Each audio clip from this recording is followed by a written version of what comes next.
વતનમાં શાહ ગાંધીનગરના લેકાવાડા ગામ ખાતે એનએસજી સેન્ટર કે જે આધુનિકપણે જેનું નિર્માણ થશે એનએસજીના ડાયરેક્ટર જનરલ એમ.એ. ગણપતિ ત્યાં હાજર રહ્યા. એમ.એ. ગણપતિએ ભૂમિપૂજન વિધિમાં ભાગ લીધો. કેન્દ્રીય ગૃહમંત્રી અમિત શાહના હસ્તે એનએસજી કેમ્પસનો શિલાન્યાસ થયો. વિડીયો કોન્ફરન્સના માધ્યમથી અનાવરણ 56 એકરમાં આધુનિક તાલીમ કેન્દ્ર બનવાનું છે. એનએસજીનું આ આધુનિક સેન્ટર કે જેનું ભૂમિપૂજન આજે થયું. વર્ચ્યુઅલી શિલાન્યાસ થયો કેન્દ્રીય ગૃહમંત્રી અમિતભાઈ શાહના હસ્તે. ગાંધીનગરના લેકાવાડા ગામ ખાતેનું એનએસજી સેન્ટર કે જેનું ભૂમિપૂજન થયું છે. લેકાવાડા ગામ ખાતે બનશે આધુનિક એનએસજી સેન્ટર. એનએસજીના ડિરેક્ટર જનરલ એમ.એ. ગણપતિ પણ ખાસ હાજર રહ્યા હતા. એમ.એ. ગણપતિએ ભૂમિપૂજન વિધિમાં વિશેષ ભાગ લીધો. 56 એકરમાં આ આધુનિક તાલીમ કેન્દ્ર બનવાનું છે.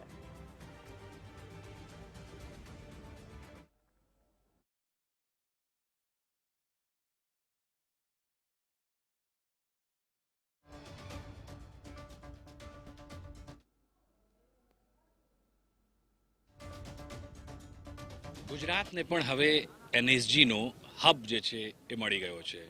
કેન્દ્રીય ગૃહમંત્રી અમિત શાહ દ્વારા વિડીયો કોન્ફરન્સના માધ્યમથી ભૂમિપૂજન અને શિલાન્યાસ વિધિમાં ભાગ લેવામાં આવ્યો છે અને તેની સાથે એનએસજીના જે ભારતના વડા છે ડાયરેક્ટર જનરલ એમ.એ. ગણપતિ પણ અહીંયા હાજર હતા અને અત્યારે અમારી સાથે એનએસજી ગુજરાત હબના જે ગ્રુપ કમાન્ડન્ટ છે એમની સાથે અમે વાત કરીશું જેમનું નામ છે जे.आर. सिंह साहब. सर गुजरात फर्स्ट में तो पहले आपका बहुत स्वागत है. थैंक यू सो मच, धन्यवाद. सर एनएसजी का हब, ऑपरेशन हब गुजरात को मिल रहा है.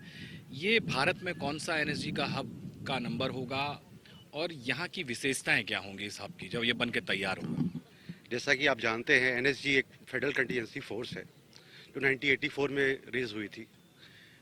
26/11 मुंबई अटैक के बाद ऐसा महसूस किया गया कि एनएसजी की जो प्रेजेंस है देश में सब जगह होनी चाहिए. उस प्रकार से बॉम्बे, चेन्नई, हैदराबाद और कलकत्ता में हब बने.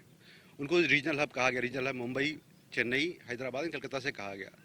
जब हमारे प्रधानमंत्री मोदी साहब प्रधानमंत्री बने उसके बाद उन्होंने इस हब को रेजिंग का प्रस्ताव पारित किया और 2016 में गवर्नमेंट ऑफ इंडिया के द्वारा इस प्रस्ताव को पारित किया गया कि यहाँ पे गांधीनगर में भी एक हब रेज किया जाएगा और 2016 मई में इस ग्रुप की रेजिंग होना शुरू हुई.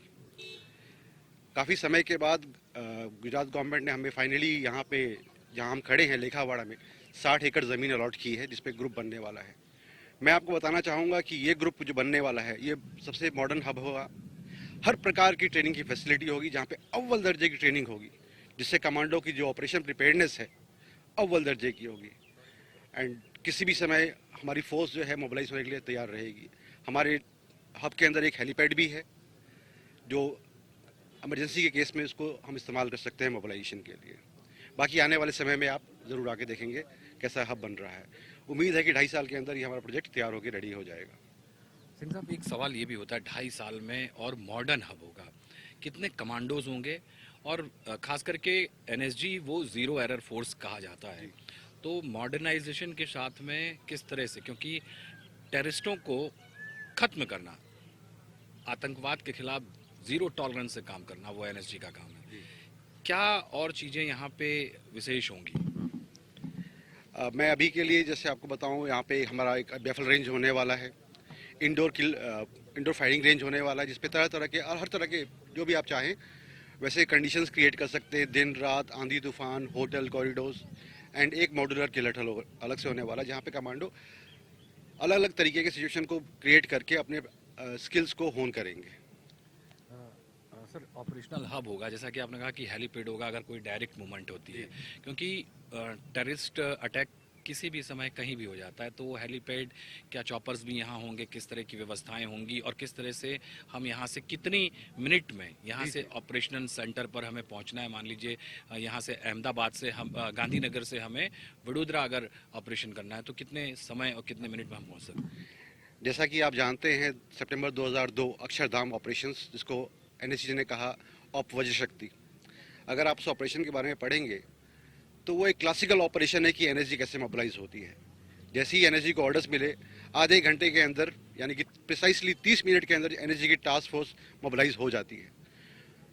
उसके बाद एयरपोर्ट पहुंचती है। एयरपोर्ट पहुंचते ही सर्विस एयरक्राफ्ट रेडी होता है, स्पेशल एयरक्राफ्ट होता है अपने सारे सामान के साथ, जिसमें हमारे बीडी के एलिमेंट्स हैं, स्नाइपर्स हैं, K9 है, असॉल्ट डॉग्स हैं, स्नीफर डॉग्स हैं, सबके साथ पूरी टास्क फोर्स आधे घंटे में अपना जो एयरक्राफ्ट के ऊपर लोडिंग कर लेती है। एंड फिर अगर हम इस ग्रुप की बात करें, इस हब की बात करें, तो इस हमारे हब का जिम्मेदारी का इलाका है गुजरात, राजस्थान एंड मध्य प्रदेश। इसके साथ में दादर नगर, दमन एंड दीव एंड दादर नगर हवेली जो पूरा यूटी है, ये भी हमारी जिम्मेदारी का इलाका है।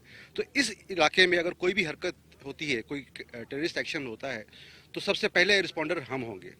इसके अलावा हमारा सेकेंडरी टास्क है कि इसके अलावा हम पैन इंडिया में कहीं भी किसी भी स्टेट में मोबिलाइज किए जा सकते हैं। मैं आपको बताना चाहूँगा, जनवरी में इस साल ऑपजूर हमने एक ऑपरेशन किया था, जिसमें आप जानते हैं एक रशियन एयरक्राफ्ट जो कि मॉस्को से गोवा जा रहा था, उस पर बॉम्ब थ्रेट आया था एंड उसको जामनगर में इमरजेंसी लैंडिंग कराई गई थी। उस समय एडीजीपी साहब नरसिम्हन साहब थे, लॉ एंड ऑर्डर। उनका रात को फ़ोन आया मेरे पास, उन्होंने बोला कि आप कितनी देर में मोबिलाइज हो सकते हैं। मैंने सर हम मोबिलाइज के लिए तैयार हैं। एंड आप यकीन मानेंगे विद इन 20 मिनट हम लोग वहाँ से मोबिलाइज होकर के AN-32 एयरक्राफ्ट से जामनगर चले गए थे। एंड हमने सुबह 7:30 बजे तक एयरक्राफ्ट को क्लियर कर दिया था। वो अच्छी बात रही कि बॉम्ब थ्रेट नकली निकला, बट वो थ्रेट तभी नकली निकला जब हमने अपनी कार्रवाई पूरी की। एक आखिरी सवाल मैं करना चाहूँगा।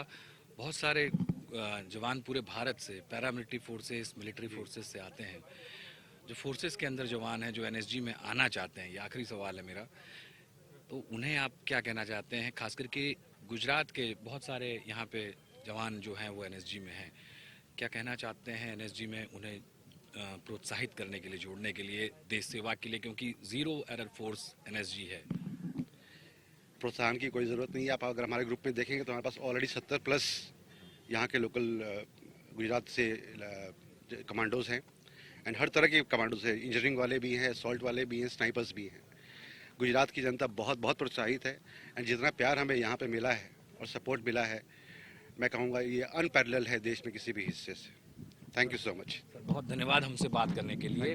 તો આપે સાંભળ્યું ગ્રુપ કમાન્ડન્ટ JR સિંહ સાહેબને, અને જેમણે ખાસી બધી વાત કરી, પણ ઝીરો એરર ફોર્સનો ઓપરેશન હબ હવે ગુજરાત પણ બની ગયું છે. વિડીયો જર્નલિસ્ટ નરેશની સાથે અમિત રાજપૂત, ગુજરાત ફર્સ્ટ, ગાંધીનગર.